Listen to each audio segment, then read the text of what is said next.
day. Right now I have to head across town to a friend's house, so we're going to let Casper do the drive.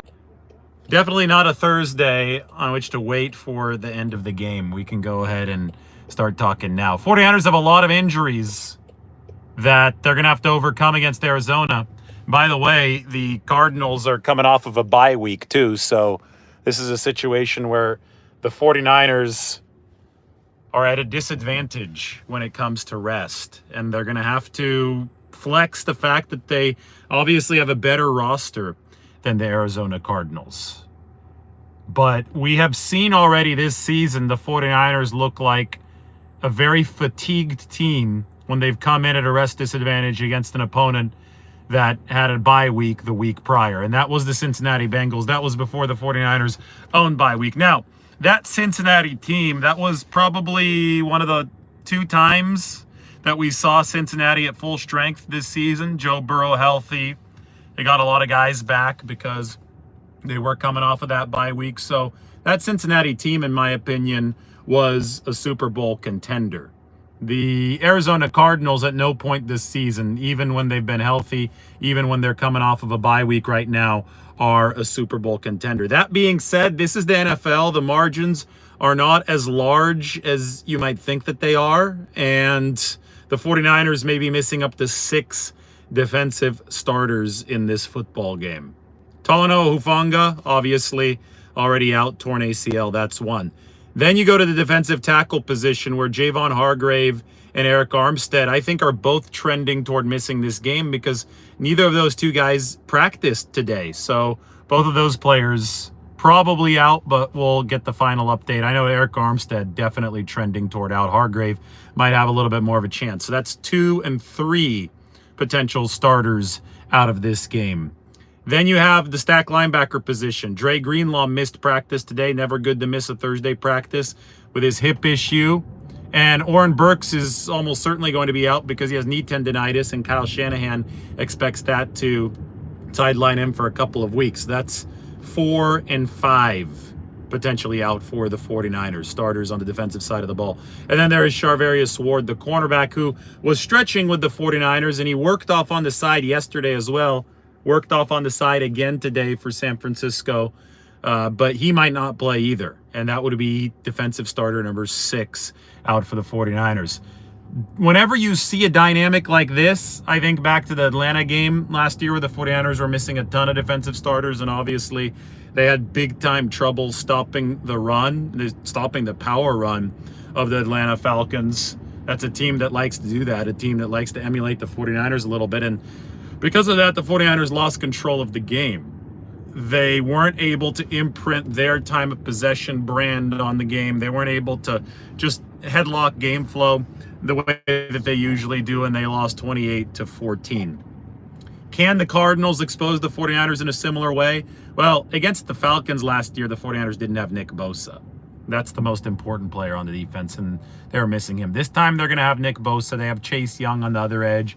49ers have more talent defensively than they did last year. So I don't think they're at danger of the same kind of victimization as they were in Atlanta last year, especially because this Arizona team is different than the Falcons. Now, I will say that Arizona has James Conner. He's a big physical back. Remember the shoving match he got in with Talanoa Hufanga? Was it a shoving match or were they just jawing at each other? I forget, but it was not a pretty post-game scene in week 4. But James Conner and Hufanga were jawing at each other at the very least after that game. Connor's a big back. I mean, he's one of those 220-pounders who will test the defense, especially a shorthanded one on the interior. And Kyler Murray obviously can run as well. So it's a different type of test for a shorthanded 49ers defense than the one against Atlanta was, but it's a test regardless. The 49ers absolutely have to bring on the big boy pants, right? And they have to be ready for this.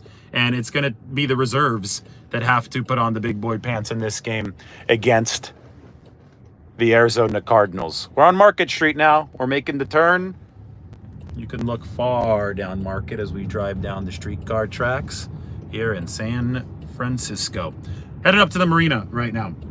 So when you talk about a game where the defense is shorthanded, I think generally are going to pivot to, okay, the offense has to carry the load for the 49ers. That's where yet another injury is concerning for San Francisco. Aaron Banks, hip injury for the 49ers today. Showed up on the report, didn't practice. I'm not going to speak all too much about that because I'm not sure if he has a good chance to miss the game or not on Sunday. But the offense outside of the Banks situation is generally injury-free. So the offense is much healthier than the defense. And that leads one to believe that the 49ers might have to play this game maybe like a mini version of the Raiders game last year. Remember the Raiders game in 2022, I guess it was, where it might have been just past New Year's. It was on New Year's Day, right, last year. Yeah, so it was technically 2023. That ended up being a shootout against Jared Stidham and company because the defense was, healthier than it is right now, but it was that one game where they started leaking a little bit of oil. And speaking of the Raiders, they just went up 49-0 against the Raiders just went up 49-0 against the Chargers, or the shell of what the Chargers used to be. That was a game last year, though, where the offense had to carry the load. And especially as you start hitting the stretch run of these seasons, defenses are either injured or they're tired. And I think it was more fatigue from the 49ers against the Raiders and Jared Stidham last year. There's going to have to be a game where no matter how good your defense is, your offense has to just carry the load and shootout-like fashion. The 49ers saw one in the 2019 Super Bowl run, right, against New Orleans. That was a game in early December. They saw one on January 1st last year against the Raiders that they won with Brock Purdy as their quarterback. And, this might be one of those games. Kyler Murray, I don't think he's playing great football, but he's trying to win from the pocket. Trey McBride, the tight end for the Arizona Cardinals, he's been going for it this year. I think Trey McBride has been impressive as far as his ability to run after the catch, to be a dependable target for whoever Arizona's had behind center, and it's been Kyler Murray for the past 4 games. Obviously, they've got versatile weapons in Arizona like Rondale Moore, who will also take some handoffs. So, this is an offense that can move the ball and can score points. And I get it. Kyler Murray hasn't been great. He's number 25 in EPA per play ever since he came back. But he has been trying to win from the pocket, and he does have elite speed for that quarterback position. And against the defense like the 49ers right now, they're missing some guys, undoubtedly are missing some guys, and they may miss up to 6 starters in this game. It could be a danger. One thing that I always go back to, and this is something that came up today, we're talking to Brock Purdy, is this is a homecoming for Brock. He's from that Phoenix area, and obviously he's playing MVP caliber football for the 49ers, but he's been in State Farm Stadium before. Once when he won Arizona Gatorade State Player of the Year honors in 2018, that was high school State Player of the Year. That's when he took that famous picture with Patrick Peterson. You remember that one? And then that obviously came full circle here in week 1 because Patrick Peterson back then was playing for the Cardinals, and Brock Purdy, the high schooler, took that picture with him. Patrick Peterson now with the Steelers, guaranteed that he'd intercept Brock Purdy in the season opener. Didn't work out for him. Brock Purdy torched the Steelers instead. But Purdy actually returned to State Farm Stadium in his home stomping grounds in January of 2021. Now, this was the COVID season, right? So you didn't have fans, or at least not a lot of them. That was when Purdy was in college at Iowa State, and that was for the Fiesta Bowl. And they ran Oregon out of the building, Iowa State did, in January 2021. Purdy played well, played an efficient game there. So he's played in this stadium before. He's going to have a ton of family and friends there. I asked Brock how many family and friends, and he said that he's giving tickets to his immediate family, but he has essentially lost count of all the friends and acquaintances that'll be there, because a lot of people have told his family that they're going to be buying tickets for this game. So there's going to be a big Brock Purdy support section in Arizona. And remember Brock's first record-setting game of this season. It was in week 4 against the Cardinals at home. It was the performance where he went 21 of 22, over 95% completion rate, surpassed anything that Joe Montana and Steve Young did. It was a single game completion percentage record. I think Alex Smith was also high up on that list for the 49ers in their franchise history with his performance against the Cardinals as well, right? That was at the stadium that they're going to play at. Alex Smith delivered the, I believe, 89% completion rate in 2012. That was the game before he got concussed against the Rams, and then Colin Kaepernick took his spot for good. But Purdy has surpassed all of that against the Cardinals, and he was unstoppable against Arizona. I remember the one incompletion came after a sack in the third quarter from Arizona, and it put the 49ers in a terrible down and distance situation. It was like second or third and 15 or third and 20. And at that point, he kind of just sailed one toward the sideline. It was a hopeless down and distance anyway for the 49ers. So that was his one incompletion on the whole game.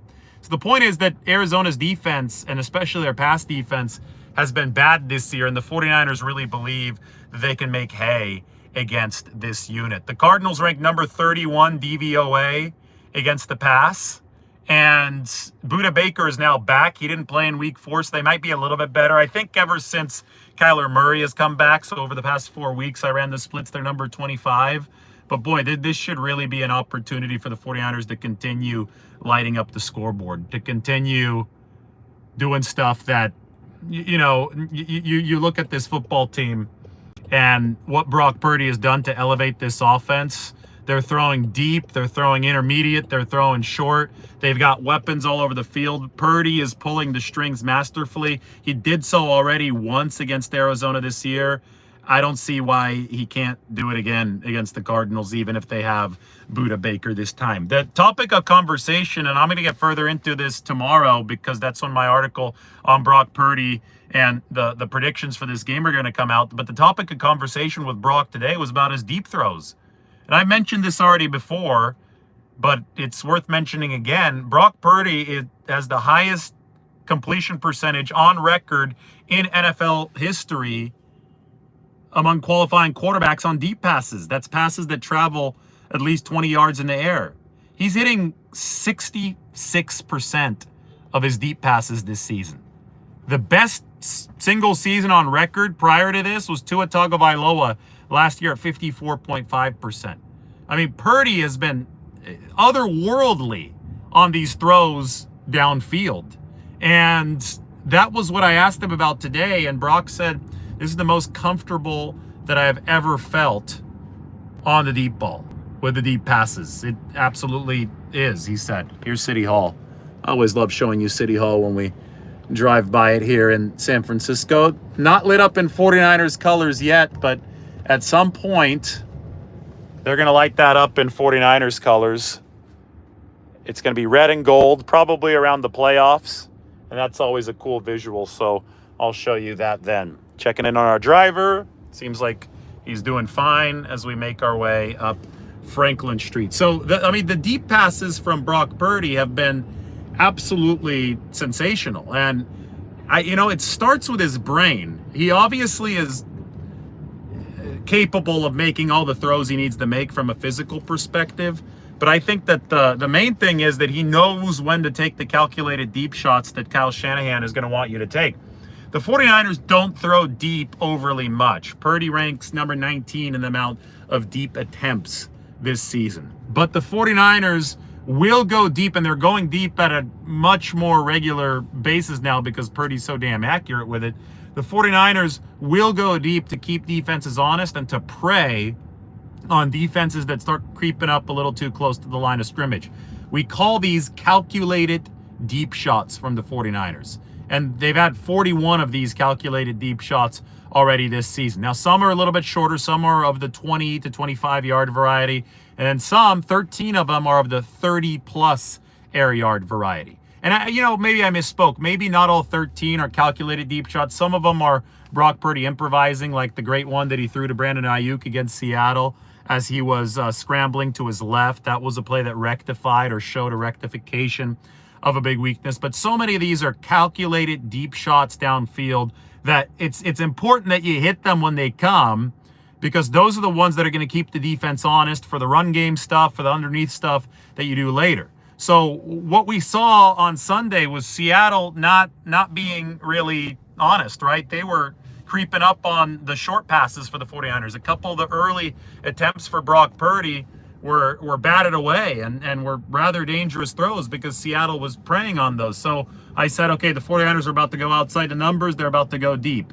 And Brock Purdy noticed that Jamal Adams was a little flat-footed. That meant that Jamal Adams wasn't going to be ready to break back on a deep route covering Deebo Samuel. He might have been cheating a little bit, moving toward the intermediate or the short middle of the field. And Brock Purdy noticed that one subtlety and killed Seattle with it downfield. The Ayuk play later on that I'm talking about, that traveled a good 35 yards in the air. That was Brock Purdy just keeping his eyes downfield, knowing that Brandon Ayuk was the receiver he was going to go to as the pocket collapsed, and then he just threw him open. So Purdy, from a knowledge perspective, from an instinct perspective, from a vision perspective, and obviously from a physical perspective, because he's actually making these throws and putting them on the money, he is all over this, right? And you've got to give him credit because this is historic stuff that we're seeing from him in the deep game.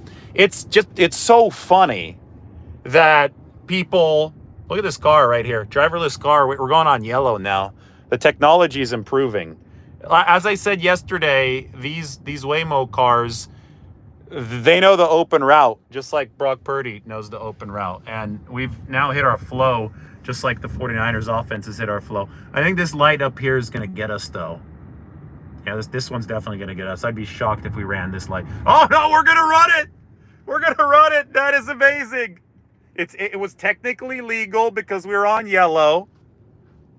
But, boy, I did not expect to be sitting in this car, this driverless car, and have it push the limit like that. This car is pushing the limit in a very similar fashion to how Brock Purdy is pushing the ball downfield.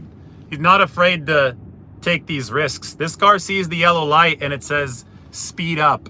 Brock Purdy sees Jawan Jennings underneath and he says, no, I'm going to go to Deebo Samuel because I see Jamal Adams flat-footed. What a metaphor. Taking chances in the driverless car, taking chances downfield. So Purdy's going to be headed back to his home territory of Arizona. And I think that he's going to be pushing the ball downfield again. I think he's going to be taking what the defense gives to him if that's what the game plan calls for. And I think he's going to have a big game. And I think the 49ers might need it because, again, defensively against Kyler Murray and Trey McBride and a decent Arizona offensive line, and especially against James Conner, the absences that the 49ers defense might have due to injuries are going to be not easy to overcome. When you look at the defensive tackle position, how are they going to fill in for that? Well, Javon Kinlaw has been really good over the past month. He's really picked up his game. He's playing healthy now, but he's also playing smart. I remember back in week 6 against Cleveland, Javon Kinlaw was just pinning his ears back and pass rushing, and some of those traps and some of those draws were really catching him off guard. He has become scheme aware now, so he's playing at a high level, and I think he's done it by emulating Eric Armstead. They've got a similar type of body, or they're obviously both very long. Kinlaw's leaned out a little bit, but the intelligence, the football IQ with which he's been playing has really, really increased over the past few weeks. Kevin Givens quietly is delivering another solid season for the 49ers. He's a good rotational piece. He's a good depth piece. They're going to have to lean on him a little bit more. Kalia Davis, this might be the most significant action that we see out of the second-year player so far. Because if you want beef, if you want that low-to-the-ground fire hydrant type against an interior run game that we might see from Arizona with James Conner and his 220-pound frame, Kalia Davis has that body to be able to absorb some of those double teams. They might even call up, and I wouldn't be surprised if they didn't at this rate, T.Y. McGill from the practice squad. And McGill gave the 49ers some solid reps last season, and I think it might be time for him to give some solid reps this year if Hargrave and Eric Armstead can't go in this game. Then you go to the second level. If you don't have Dre Greenlaw against Trey McBride, the good tight end for Arizona, you're already down Talanoa Hufanga, but Jair Brown's been good in coverage, so I don't think that's as big of a concern. But if you don't have Dre Greenlaw, and if you don't have your third linebacker, Oren Burks, well, then stuff gets even trickier for the 49ers, right? It's a situation where Demetrius Flannigan-Foles is going to have to play, but then you might have to turn to either Curtis Robinson, who's on the practice squad, he's a veteran linebacker out of Stanford, or you start trying out some of those rookies. D. Winters, who's played some special teams this year, or Jalen Graham. Today, Steve Wilkes talked about Winters versus Graham, and Winters actually played linebacker in college. Graham played more of a safety hybrid position, so it's been a longer learning curve for him. But Winters played linebacker at TCU, and I wonder if the 49ers, if they're missing both Greenlaw and Oren Burks, and I don't think it's that likely they miss Greenlaw. Something tells me he's going to play. But if they're missing both of those guys, maybe Winters gets in as a third linebacker. Or you play it safe and you keep the floor higher, and somebody like Curtis Robinson can deliver for the 49ers. Finally, it's a good thing that they've been cultivating that cornerback depth. And Ambry Thomas has been coming along, and Diamond Lenore is playing so well, and Jason Verrett's now back in the building. Because if Charvarius Ward doesn't play, that kind of stuff had really been a problem for the 49ers whenever they'd lost their top cornerback. That had led to them getting torched in the past. But I do firmly believe that this team has rounded that corner, and they are now much better capable of withstanding a game without cornerback number one than they were before.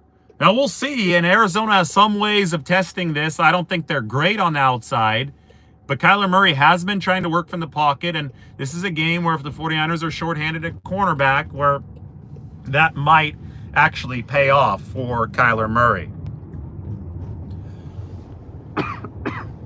So we're working our way here through the marina. I'm almost at my destination. 49ers remain big favorites. I wonder if the spread has gotten a bit smaller, though.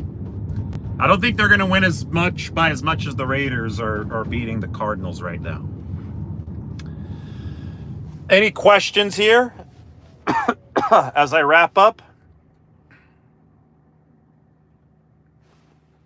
Nobody knows for sure if Greenlaw is going to play, but I would think that it's more likely than not that Dre Greenlaw will play in this game based on his history and based on the fact I talked to him after the game on Sunday, and the injury didn't seem as bad after the game. But, I mean, he's the one player out of this group of players that didn't practice on Thursday in whom I would still have belief that he's probably going to play, even though he missed that practice, if that makes any sense. But, you know, enough speculation. I guess we'll see tomorrow.